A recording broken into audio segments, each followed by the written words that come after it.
I'm Andrew Zimmern. Perfect Edna Lewis influenced fried chicken using the right tools to break down our raw meat and, quite frankly, a flawless technique for frying. That's culinary happiness. Stick around, I'm going to teach you how to do it.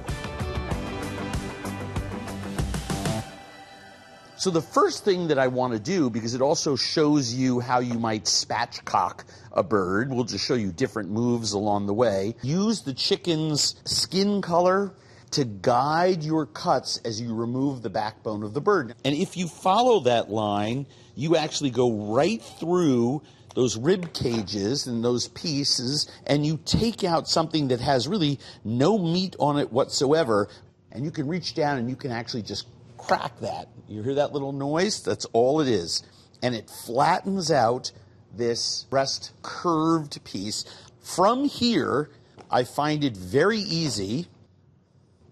Take your boning knife and just let it run between those pieces of skin. In other words, there's nothing holding this dark quarter to the white quarters. And I just cut off those legs and thighs. So now I have a whole dark quarter, and if you just roll back the skin, you will see a thin line of interior fat. If you follow that line with your knife, you will cut directly in between the connective joint, the knee, between the leg and the thigh. It is the easiest cut on the bird.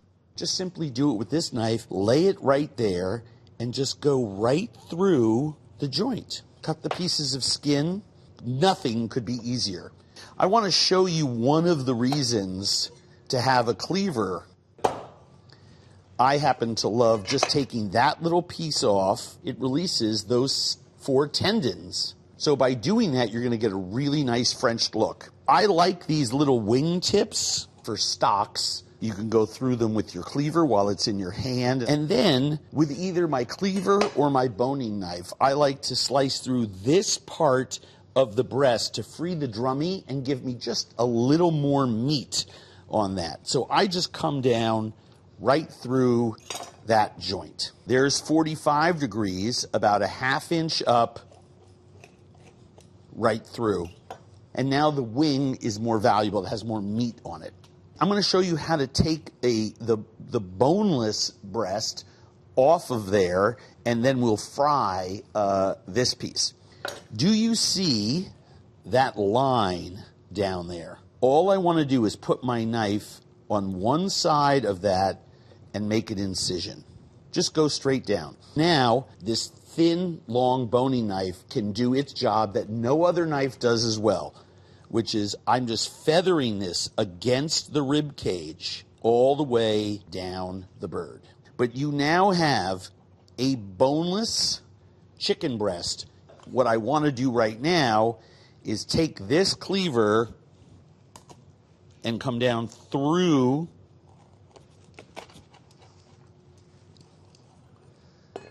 on the other side of that keel bone. And all I'm going to do is take this little piece off because I find it objectionable when I'm frying. And this bone right here and this little bone in there is the only thing that is going to interfere with my eating pleasure. And it's really going to add some flavor to the chicken as it fries. And you could just, the meat will pull right off it. Let's get our dirty stuff out of the way. Put it over here. I'm going to wash my hands and we'll season it. So our next job is to season our bird. I'm going to season my flour with pepper and salt, but I also season my buttermilk. Add some salt. With the salt and the pepper and the buttermilk, this is a type of brine. And I just want to put about a tablespoon or 2 of this blend. I developed this blend with my friends at Padilla, and then all you want to do is stir this all together. All of my chicken is submerged, and that's all I care about. And stick this in the refrigerator. 48 hours is great. 24 hours is really good enough. 24 hours has gone by. Let's get our chicken out of the fridge. Beautiful. Let's get the flour into our bag. And there is no better vessel for dredging large pieces and large volumes of chicken than a shopping bag. Now, I only have one chicken in there, so I'm going to go 2 cups of flour. I'm going to season it heavily with salt. I'm going to season it heavily with pepper. All you want to do, fold this over once and give it a shake. I love making fried chicken. Salt and pepper is evenly distributed. And then all you do is take your pieces one at a time out of the marinade. Oh, look, I got 2 pieces there for the price of 1. You can see how much buttermilk has been absorbed there by the chicken. And then I give it an extra fold. Do not violently shake it. Turn it upside down and hold it and shake it. If you do this, you will dump your chicken out the bottom. So now we know this is all ready to go. So I'm going to heat up the oil in my cast iron. I let this get up to 380 degrees. Don't drop or dump your fried chicken in there. Lay it in away from you. If you lay it in away from you, you will never, ever, ever splash oil on yourself. So just put it in and purposely lay it away from you. This is our boneless, skinless chicken breast right here.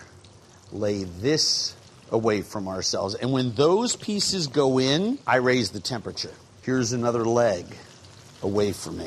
This one beautifully covered. I'm going to slide that over here and put it away from me. I'll get a chance to submerge in a little while. And then the last piece I have is that piece of beautiful bone-in chicken, and lay that away from you.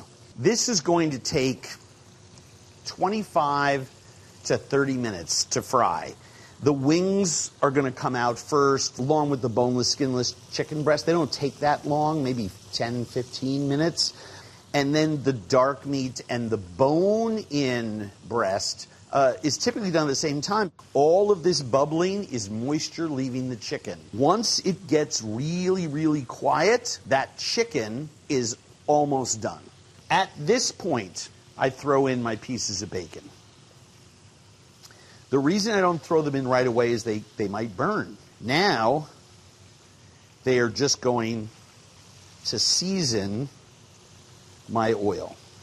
Why am I putting bacon in my oil? Well, Edna Lewis recommended it. The bacon fat and flavor will go into that chicken. I promise you. I just put 4 pieces in there. I'm just going to let that go for another 20, 25 minutes, taking pieces out as need be. Now is the time to get a tray, ideally with a rack on it and paper towel underneath so air circulates around it. See you in 20 minutes. So as you can see, the bubbling has quieted down. Arguably the most important thing you're going to do when it's nice and hot and comes right out of there, season it again. So now this is super, super perfect. It's been resting for 25 minutes. I mean, this fried chicken is about as perfect as it gets, my humble opinion. And I just want to show you just how delectable. I mean, I love the drummies and the flats of the wing. It's just fantastic with that extra white meat on there.